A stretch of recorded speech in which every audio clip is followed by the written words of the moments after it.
Selain menjaga keamanan di sekitar Pelabuhan Banjarraya, Kepolisian Pelabuhan Perikanan Banjarraya Banjarmasin juga memantau bila ada pekerja yang masih menggunakan miras atau jinet dalam melakukan aktivitas di Pelabuhan Iwak.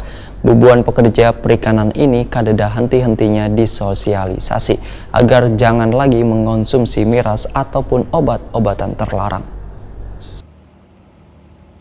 Selain menjaga keamanan di sekitar Pelabuhan Banjarraya, Kepolisian Pelabuhan Perikanan Banjarraya Banjarmasin juga memantau bila ada pekerja yang masih menggunakan miras atau zinet dalam melakukan aktivitas di Pelabuhan Iwak yang berada di kawasan Banjarmasin Barat ini. Kepala Kepolisian Pelabuhan Perikanan Banjarmasin, Bribka Fahruz Zaini, Waitakoni Prima TV jelang tengah hari Jumat 13 Maret 2020 memadahkan, saban malam secara bergantian Kepolisian Pelabuhan Perikanan melakukan pengawasan kepada pekerja yang melakukan bongkar muat iwak di pelabuhan tersebut. Bubuan pekerja perikanan ini karena henti-hentinya disosialisasi agar jangan lagi mengonsumsi miras ataupun obat-obatan terlarang maupun minuman oplosan. Menurut Fahruz Zaini, sebelum memulai aktivitas terutama pada malam hari, biasanya bubuan pekerja perikanan ini menggunakan minuman oplosan maupun obat-obatan terlarang. Akibatnya sering terjadi hal yang kada diinginkan, baik itu sesama pekerja maupun pembeli. Agar bubuan pekerja ini berhenti mengonsumsi minuman beralkohol, maka Fahruz Zaini meminta penjual jamu gendong untuk saban hari datang ke Pelabuhan Banjarraya. Bubuan pekerja pun diminta untuk mulai beralih meminum jamu tradisional sebagai penguat tenaga.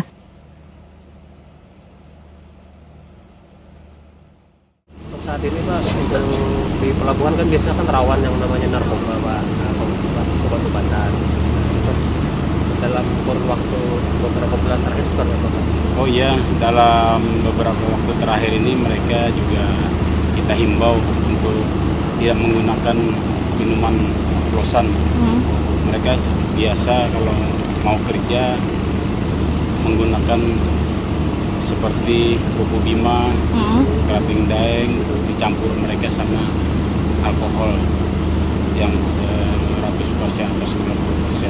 Namun sudah kita adakan razia 21 gabungan KPL, sekali-sekali juga ada Polsek Banjarmasin Barat.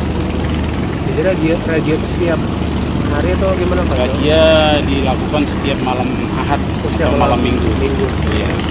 Kalau untuk sosialisasi sendiri ada apa dilakukan dari pihak? Sosialisasi kita gabung sama Babinmas Pelabuhan untuk menghimbau kepada pekerja agar yang minuman yang tadinya mereka beralasan untuk menghangat badan sebaiknya diganti dengan jamu. Oh, dengan jamu. Iya. Jamunya sendiri di mana Pak? Disediakan ke sini? Jamunya kita ada himbau para penjual jamu untuk datang yang gendongan. Malam juga mereka datang. Setiap malam ada jamu di sini? Ada.